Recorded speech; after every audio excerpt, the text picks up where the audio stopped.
Hello students, welcome to my YouTube channel. माई सेल्फ CMA Harsh Sompura. So आज के इस नए लेक्चर के अंदर हम SY BCom का सब्जेक्ट एक जो है वो आगे बढ़ाते हैं।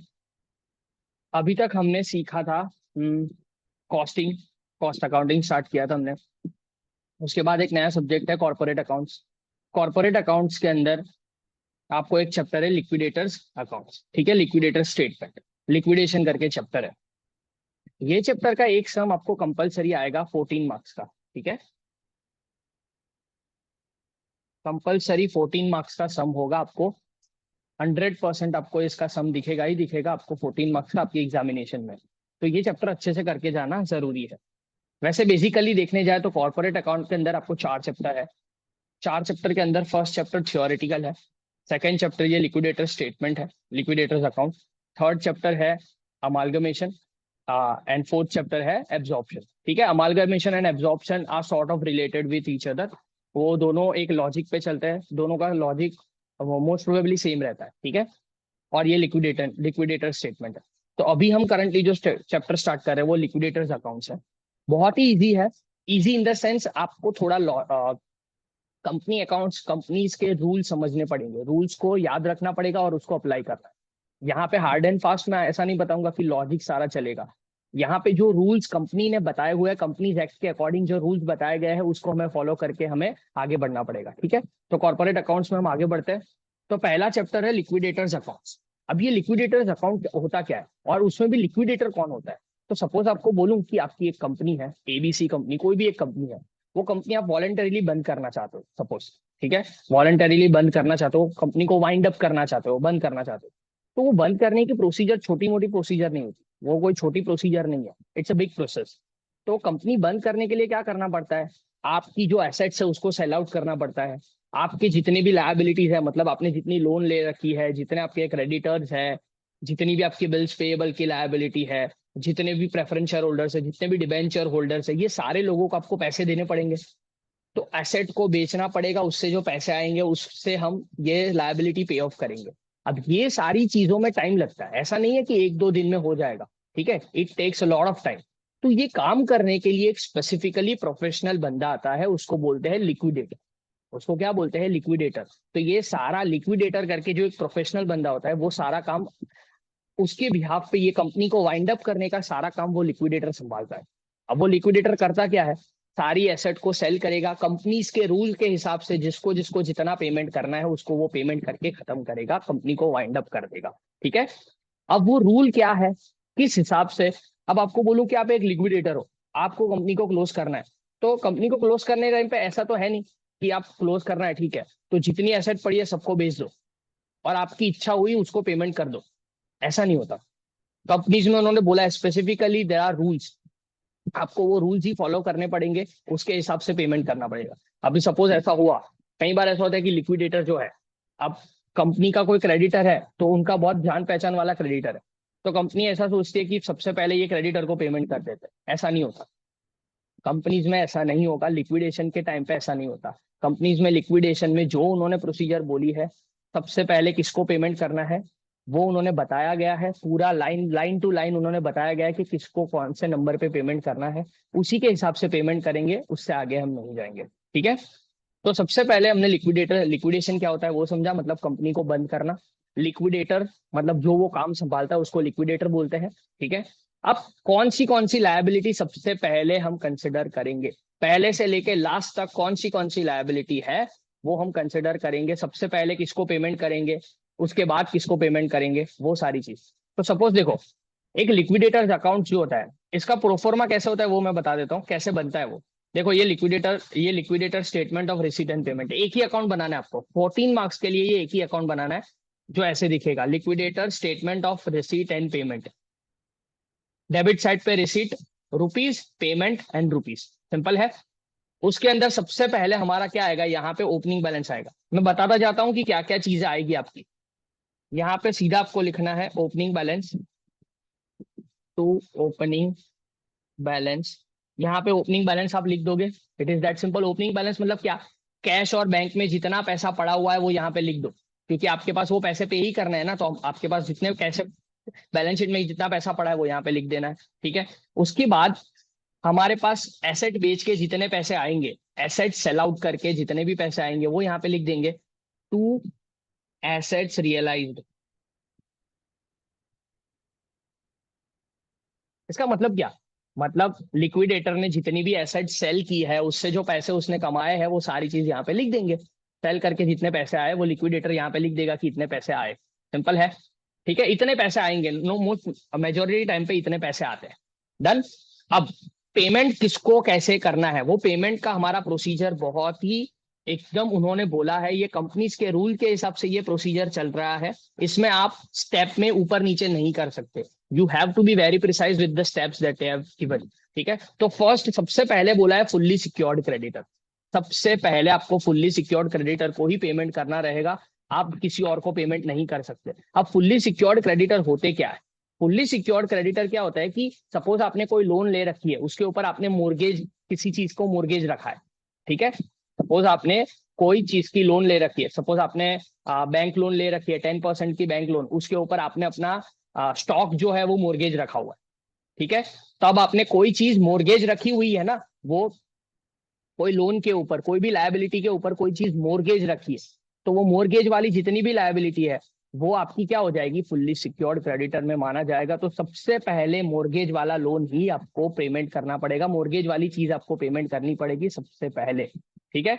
तो मोर्गेज वाली चीज क्या क्या इंक्लूड होगा, वो सारी चीज मैंने ये नीचे नोट्स में लिखा हुआ है, वो सारी चीज मैं बताऊंगा आपको। तो सबसे पहले हम फुल्ली सिक्योर्ड क्रेडिटर को पेमेंट करेंगे। सेकंड नंबर पे हमेशा लिक्विडेशन एक्सपेंसेस को ही पेमेंट करेंगे, ये एकदम फिक्स है, यहाँ पे कुछ चेंज नहीं हो सकता। सबसे पहले fully secured creditor, second number पे लिक्विडेशन एक्सपेंसेस आपको पे करना है, ये भी फुल्ली सिक्योर। लिक्विडेशन एक्सपेंसेस में क्या आता है, दो ही चीज आती है। लिक्विडेशन का जो एक्सपेंडिचर होता है, जो लिक्विडेट करने के लिए जो नॉर्मली खर्चे होते हैं, वो खर्चे तो आपको पे सेकंड नंबर पे करने ही पड़ेंगे। एंड लिक्विडेटर्स रेम्यूनरेशन, लिक्विडेशन का काम करने के लिए जो अपने लिक्विडेटर्स को, लिक्विडेटर को अपॉइंट किया है, उसको जो आप पेमेंट करोगे रेम्यूनरेशन, वो आपका सेकंड नंबर पे उसको पेमेंट करना पड़ेगा।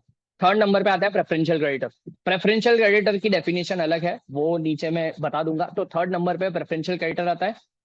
फोर्थ नंबर पे डिबेंचर होल्डर्स आता है। डिबेंचर होल्डर्स में तीन चीज आती है, प्रिंसिपल अमाउंट, डिबेंचर का प्रिंसिपल अमाउंट पे करना है, आपने जो इंटरेस्ट बाकी है अभी तक वो जो नहीं पे किया है वो पे करना है, and interest till date of payment, तीन चीज आती है, वो भी नीचे आ जाएगा। अनसिक्योर्ड क्रेडिटर, तीन टाइप के क्रेडिटर है, हाँ तीन टाइप के क्रेडिटर है।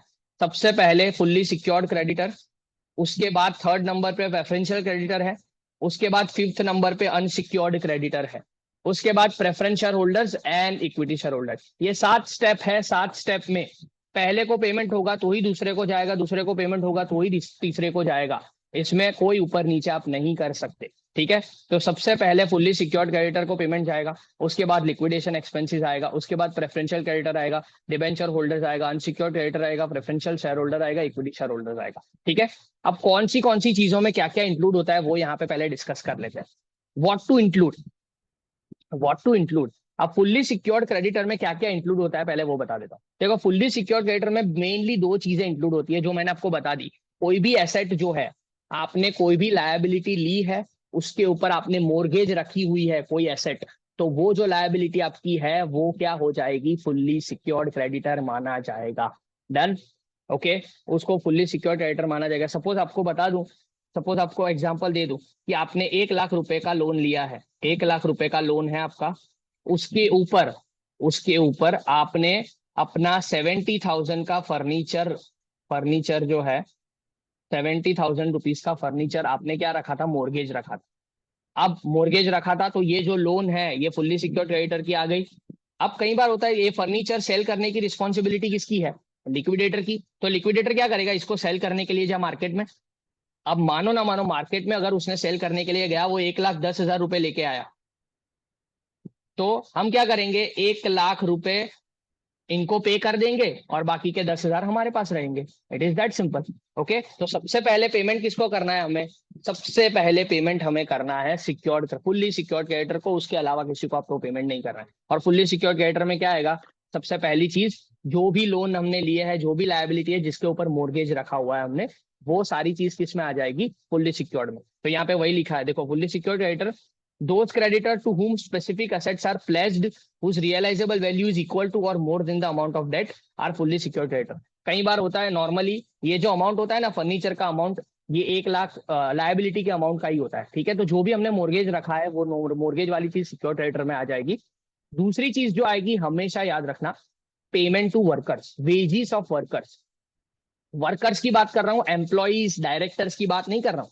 जो मजदूर होते हैं, जो मजदूर होते हैं ना, उसकी बात कर रहा हूँ।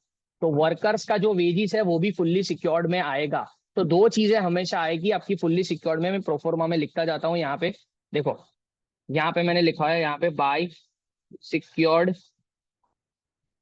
क्रेडिटर। सिक्योर्ड क्रेडिटर में क्या आएगा, मोर्गेज वाली लोन या तो लायबिलिटी जो भी होती है, and wages of workers. Workers का वेजेस भी आएगा। अब वर्कर्स का वेजेस के अंदर वर्कर्स को जो भी पेमेंट करना बाकी है ना, वो सारी चीज यहाँ पे आएगी। ग्रेजुइटी, पेंशन, हॉलीडे रेम्यूनरेशन, वर्कर्स का नाम आए, मैं जो भी बोल रहा हूँ बहुत इंपॉर्टेंट है। यहाँ पे वर्कर्स की बात की है कि पहले वर्कर्स को पे करो।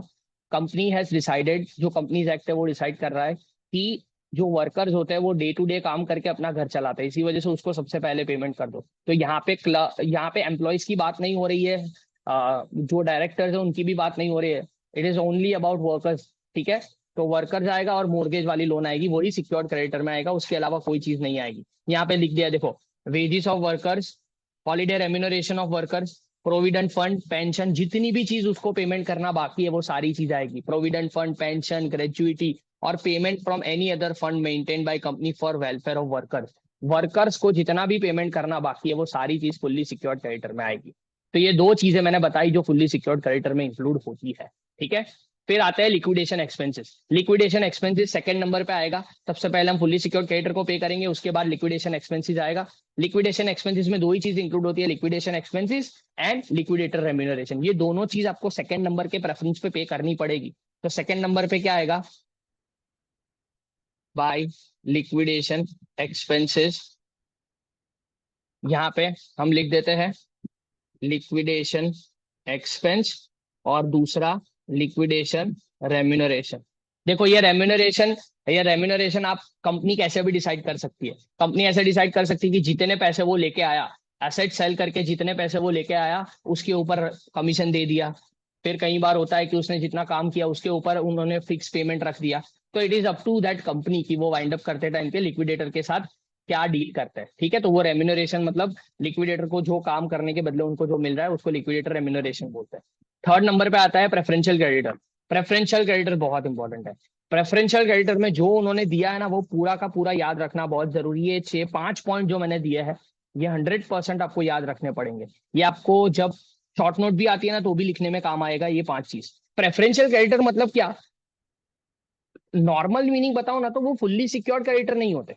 वो फुल्ली सिक्योर्ड क्रेडिटर नहीं होते, पर वो अनसिक्योर्ड क्रेडिटर भी नहीं होते। मतलब क्या, जो ऐसे क्रेडिटर है, ये ऐसे क्रेडिटर है जो नॉर्मल क्रेडिटर से इसको इंपॉर्टेंस ज्यादा दिया जाता है। नॉर्मल क्रेडिटर से इनको इंपॉर्टेंस ज्यादा दिया जाता है। ठीक है, वैसे वाले ये क्रेडिटर है। तो इसके अंदर क्या क्या इंक्लूड होता है, कौन सी चीजें इंक्लूड होती है। तो amount payable to government within last 12 months, मतलब सिंपल बोलू ना, गवर्नमेंट को कौन सी चीज पे होती है, इनकम टैक्स। गवर्नमेंट को कौन सी चीज पे होती है, इनकम टैक्स। लास्ट 12 मंथ्स का इनकम टैक्स जो होगा ना, लास्ट 12 मंथ्स उन्होंने बोला है, लास्ट 12 मंथ का जो इनकम टैक्स होगा वो आपको प्रेफरेंशियल क्रेडिटर की तरह ट्रीट करना है। और उससे पहले वाला जो टैक्सेशन आपका बाकी होगा उसको सीधा अनसिक्योर्ड क्रेडिटर में लेके जाना है। ठीक है, तो सपोज आपको ऐसा बोलूं, करंट ईयर का आपका टैक्स है, करंट ईयर का आपका 12,000 रुपए का टैक्स पे करना बाकी है और प्रीवियस 2 साल का टैक्स मिला के 25,000 रुपए का टैक्स पे करना बाकी है। तो करंट ये 12,000 रुपए है ना, ये प्रेफरेंशियल क्रेडिटर की तरह ट्रीट होगा। और 12 महीने से पहले वाला जो टैक्स आपका पेमेंट करना बाकी है वो अनसिक्योर्ड क्रेडिटर की तरह ट्रीट होगा, वो प्रेफरेंशियल क्रेडिटर की तरह ट्रीट नहीं होगा। तो गवर्नमेंट को आपको कुछ भी पे करना बाकी है तो लास्ट 12 मंथ्स के लिए जो पे करना बाकी है उसको प्रेफरेंशियल क्रेडिटर की तरह ट्रीट करो। बाकी का जो उससे ऊपर का भी आपका पे करना बाकी है उसको अनसिक्योर्ड क्रेडिटर की तरह ट्रीट करना है हमें। ठीक है, फिर अब आते हैं सैलरी ऑफ एन एम्प्लॉय। अगर कोई भी एम्प्लॉय है, डायरेक्टर की बात नहीं कर रहा हूं, डायरेक्टर जो है, डायरेक्टर फी जो है ना वो सीधा अनसिक्योर्ड क्रेडिटर में जाता है। Director fee can not be considered as an employee, director can not be considered as an employee unless and until they have specifically mentioned that director is considered as an employ.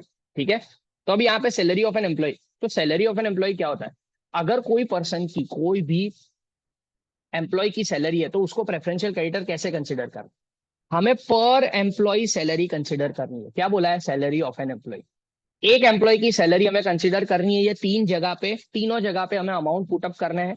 Which ever is lower will be considered as preferential creditor for that, preferential creditor for that one single employee. वैसे जितने भी employ होंगे multiply कर देंगे। अब suppose आपको बोलूं कि एक बंदा है जिसको 3,000 रुपए की सैलरी पर मंथ 3,000 है, वैसे 5 महीने की सैलरी उसको देनी बाकी है। क्या बोला, 5 महीने की सैलरी उसको देनी बाकी है, पर मंथ 3,000 रुपए हम उसको देते हैं। ठीक है, तो ये रूल क्या बोलता है, हमें रूल के हिसाब से सिर्फ अमाउंट पुटअप करना है और कुछ नहीं करना। 4 महीने की सैलरी, एक महीने की सैलरी कितनी थी, 3,000। उन्होंने बोल दिया कि 4 महीने की सैलरी लिखो, तो 4 महीने की सैलरी लिख रहा हूँ। 3 4 जा 12, 12,000 रुपीज 3 मंथ, 4 महीने की सैलरी वो पर्टिकुलर पर्सन की। और एक्चुअल मतलब कितनी सैलरी वो पर्टिकुलर एक एम्प्लॉय को देनी बाकी है। 5 महीने की सैलरी बाकी है, एक महीने की अभी मैंने बोला कि 5 महीने की सैलरी हमने नहीं दी है उसको, तो 15,000 रुपीज हमने उसको पे नहीं किया। और 20,000, ये तीनों में से जो लोअर होगा वो आपका क्या हो जाएगा, प्रेफरेंशियल क्रेडिटर। ठीक है, तो तीनों में से लोअर क्या है, 12,000। मतलब 15,000 रुपए हमें वो पर्टिकुलर पर्सन को देना बाकी था, 15,000 रुपए हमें पे करना बाकी था, उसमें से 12,000 रुपए प्रेफरेंशियल क्रेडिटर है, तो बाकी के 3,000 अनसिक्योर्ड क्रेडिटर में चले जाएंगे। ये इंपॉर्टेंट चीज है, ये समझना बहुत ही जरूरी है। सैलरी ऑफ एन एम्प्लॉय बहुत ही इंपॉर्टेंट है। अमाउंट पेएबल टू गवर्नमेंट, ये तो इजी था। हमें चेक करना है, ए पर एम्प्लॉय चेक करना है, जितने भी एम्प्लॉय हो हमें पर एम्प्लॉय चेक करना है, फिर मल्टीप्लाई कर देंगे जितने भी एम्प्लॉय हो। ये ऐसे 5 एम्प्लॉय भी निकले ना, तो हमें 12,000 एक एम्प्लॉय का है, वैसे 5 एम्प्लॉय तो 12,000 into 5 that is 60,000 would be considered as preferential creditor. बाकी का 3,000 जो है वो 3,000 पर एम्प्लॉय, मतलब 3,000 इंटू 5, मतलब बाकी का 15,000 रुपए अनसिक्योर्ड क्रेडिटर की तरह ट्रीट होगा। वो अनसिक्योर्ड क्रेडिटर को जब हम पे करेंगे तब पे करूंगा, सिंपल है। तो ये यहाँ पे सैलरी ऑफ एन एम्प्लॉय बहुत इंपॉर्टेंट है। सैलरी, एक एम्प्लॉय की सैलरी चेक करनी है हमें, सिर्फ वो उन्होंने रूल दिया हुआ है, ये रूल में पुटअप करना पड़ेगा, इसके अलावा मैं कुछ नहीं बोल सकता। 4 मंथ सैलरी, 4 महीने की सैलरी लिखो वो पर्टिकुलर एम्प्लॉय की, एक्चुअली मुझे उसको कितना देना बाकी है करंटली वो लिखो, और 20,000 का लिमिट उन्होंने दिया है। विच एवर इज लोअर वो आपका प्रेफरेंशियल क्रेडिटर हो जाएगा। टोटल में से वो प्रेफरेंशियल क्रेडिटर माइनस कर दो, अगर टोटल अमाउंट ही उतना बाकी है तो पूरा का पूरा प्रेफरेंशियल क्रेडिटर, लेकिन अगर कुछ एक्सेस है तो वो अनसिक्योर्ड क्रेडिटर, जब अनसिक्योर्ड क्रेडिटर को पे होगा तब हो जाएगा। ठीक है, थर्ड नंबर पे holiday remuneration to employees. Holiday remuneration, employees का कुछ भी पेमेंट होगा हॉलीडे, तो वो सीधा प्रेफरेंशियल क्रेडिटर में हम उसको पे कर देंगे। फिर कंट्रीब्यूशन टू ईएसआई, ये भी देख लेना, ईएसआई का contribution for last 12 months only, same tax की तरह। ईएसआई का कंट्रीब्यूशन लास्ट 12 मंथ का प्रेफरेंशियल में आएगा, उससे पहले वाले टाइम का अनसिक्योर्ड क्रेडिटर में जाएगा। Preference, provident fund, pension, gratuity, ये तीन चीज एम्प्लॉय की, वर्कर्स की होगी तो फुल्ली सिक्योर क्रेडिटर में जाएगी, एम्प्लॉय की होगी तो सैलरी ऑफ एन, तो ये प्रेफरेंशियल क्रेडिटर में चला जाएगा। सिंपल है, तो इतनी चीज है प्रेफरेंशियल क्रेडिटर में। वापस आपको याद करवा देता हूँ, प्रेफरेंशियल क्रेडिटर में क्या चीज इंक्लूड होती है, गवर्नमेंट ड्यूज जो पेएबल है लास्ट 12 मंथ के वो आते हैं, उससे पहले वाले अनसिक्योर्ड में चले जाते हैं। फिर salary of an employee, 4 month salary और एक्चुअल और 20,000 whichever is lower will be considered as preferential creditor. Holiday remuneration to employee, holiday remuneration है एम्प्लॉय का, वो भी यहाँ पे पे होता है। फिर उसके बाद कंट्रीब्यूशन टू ईएसआई, ईएसआई का जो भी कंट्रीब्यूशन होगा for last 12 months that will be considered as, that would be considered preferential creditor, provident fund, pension, gratuity etc that would also be considered as preferential creditor। ठीक है, तो preferential creditor लिख देते हैं यहाँ पे लिख देते हैं बाय प्रेफरेंशियल क्रेडिटर। ठीक है, इसके अंदर नॉर्मली जो सारी चीजें हैं वो मैंने अभी बता ही दी है। ठीक है, प्रेफरेंशियल क्रेडिटर के बाद क्या आता है, बाय डिबेंचर होल्डर।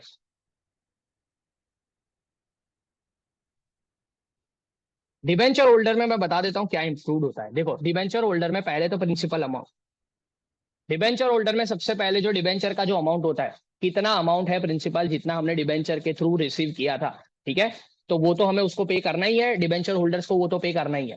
फिर उसके बाद outstanding interest, currently balance sheet में जितना भी इंटरेस्ट दिया हो वो हमें पे करना बाकी, आउटस्टैंडिंग, हाँ, outstanding interest, not for whole year.